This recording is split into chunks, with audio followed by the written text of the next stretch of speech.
Hello, we are Group 2 and we will be discussing the findings of the KV60 Tomb. To start with a little background on the case, the KV60 Tomb was originally found by Howard Carter in 1903 and was then later rediscovered 2 more times. Inside the tomb there were 2 bodies. One was found in a coffin and one was found on the floor. The coffin mummy is known as KV60B, and the coffin had inscription stating that it was the body of the great royal nurse In. The other body is thought to be the body of Pharaoh Hatshepsut. Hatshepsut was supposed to be buried in tomb KV20, but when it was excavated, the body wasn't there. The KV20 tomb was originally meant as a tomb for Hatshepsut's father, Thutmose I, and it's thought to be the earliest tomb in all of Valley of the Kings. It was a pretty normal occurrence in ancient Egypt to move mummies, and this was done either in fear of thievery or as a way to undermine an earlier ruler. Pharaoh Hatshepsut is mostly known for being the second confirmed female pharaoh, and she ruled during the 18th dynasty, which is also known as the first dynasty of New Kingdom. She reigned for almost 22 years. Some of these were alongside her husband Thutmose II, who was also her brother. Her reign was known for being very successful, and she led Egypt into a new great age. And even though her successor, Thutmose III, tried very hard to remove her from history, she made too much of an impact on the Egyptian culture to be forgotten. The case we're looking at is a pretty classic case of who is this mummy, in which the researchers were looking to find the identity of a mummy with no coffin. This is done due to the dangers of grave robbings, and right now there's an extensive effort in Egypt to identify and protect graves, especially in the Valley of the Kings before they get looted. In this case, the elements present were 2 mummified bodies, written presumptive evidence of one of the mummy's identity, as well as evidence from another side. The evidence from another side comes from the side of DB320. Here, Hatshepsut's canopic jars, which is jars containing the intestines of the deceased, as well as a box with her name on it containing a single tooth, was found. This tooth was used in the identification of the mummy. In the identification of the KV60 mummies, 2 primary forensic identification techniques were utilized. CT scans were implemented in several aspects of the process to identify aspects of the 2 mummies' biological profiles. First, in order to determine the sex and approximate age of the 2 mummies, CT scans were conducted to enable analysts the ability to see the bodies underneath their fabric wrappings. Additionally, these subsurface CT scans allowed for the determination of injuries on the mummies' bodies which were required ante or post-mortem. In tomb KV60, an urn was found which contained a fragment of an adult molar. CT scans were utilized in order to create a facial scan of the mummies for comparison between the teeth and the fragment of molar found. As a result of these CT scans, it was determined that the fragment of the molar found in tomb KV60 belonged to the KV60A mummy.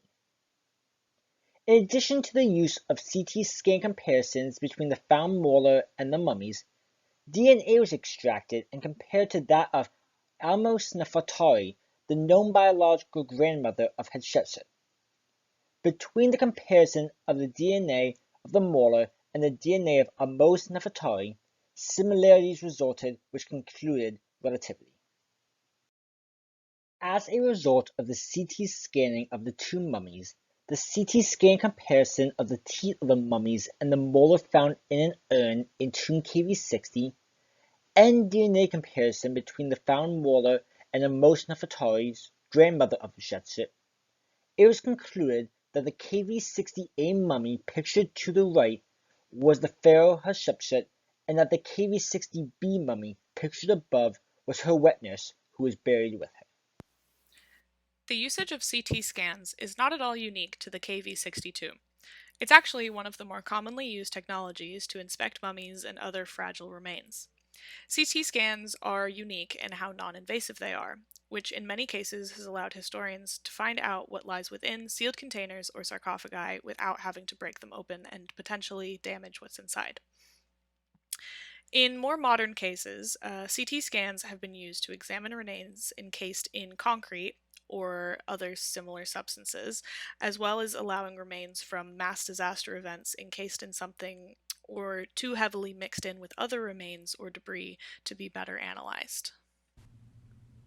The critique of the methods and techniques used in the identification of the KV60 tomb begins with an examination of Dr. Zahi Hawass, the doctor in charge. Although reputable in his field, his work and subsequent claims are rooted in controversy. Despite being 100% positive that KV60A is the tomb of Hatshepsut, this claim is based off incomplete or inaccurate information. Dr. Hawass's approach has been to make sweeping claims and announcements before having any concrete evidence to support his statements. This has led to him having to fall back on previous claims, such as in 2006 with the KV63 tomb. In the KV63 tomb, Hawass had to fall back on his official position 3 times due to changing information that contradicted his previous claims. This was likely because of a deal with Discovery Channel in the production of a documentary series based off the tomb's identification. Dr. Hawass also made non-scientific methods to make conclusions of the KV60 tomb, including political associations of the mummies based off arm placement and breast size.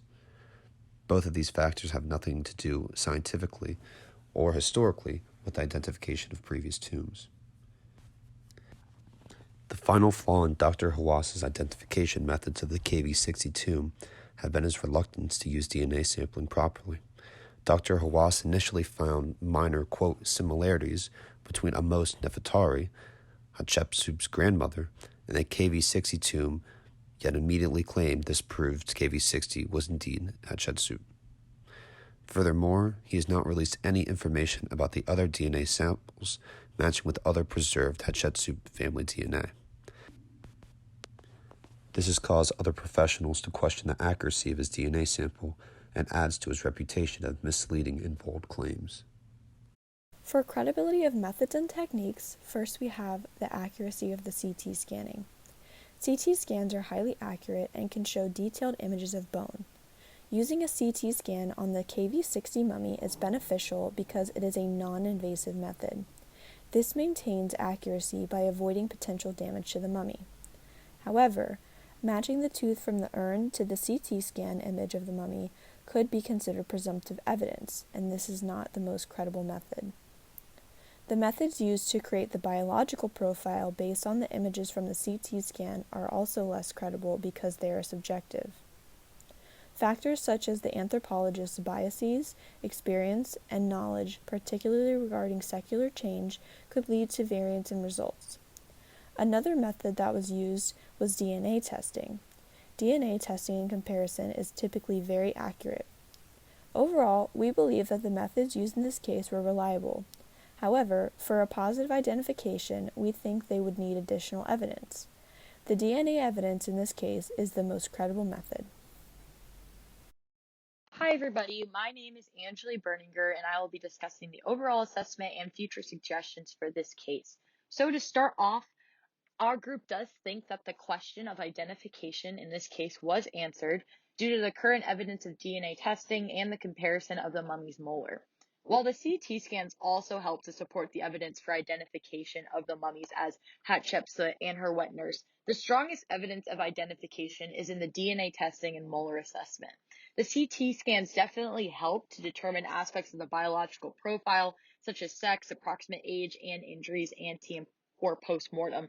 In addition, the molar found in the urn helped to further confirm the accuracy of the CT scans. However, this is all presumptive evidence. The DNA testing yields positive evidence of identification for the KV60 mummy. With that being said, the use of DNA testing was most likely the best option to attempt to identify the remains. However, there is potential for DNA results being inaccurate or difficult to obtain because of the contamination. To start off, the chemical processes involved in mummification can damage the DNA, and the remains have been handled by many people since death, which could also contaminate the evidence. So with that being said, it would be important to consider some other possible techniques that could have been used in this case that were efficient. However, the techniques used in this case were probably the best given the evidence that we had obtained. The only other techniques that could have been used would have been non-metric assessments, which wouldn't necessarily be useful in this case because it would yield less concrete evidence and involve more subjective analysis of the remains.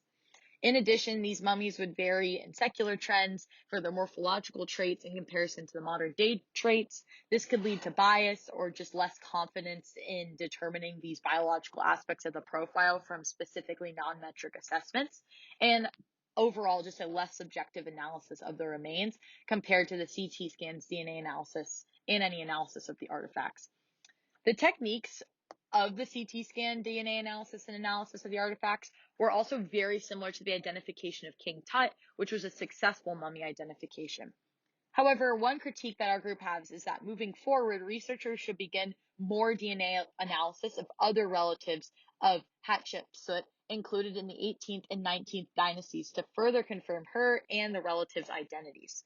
For example, going back to the case of King Tut, researchers have identified 8 relatives of the Tutankhamun family to support their identification of King Tut.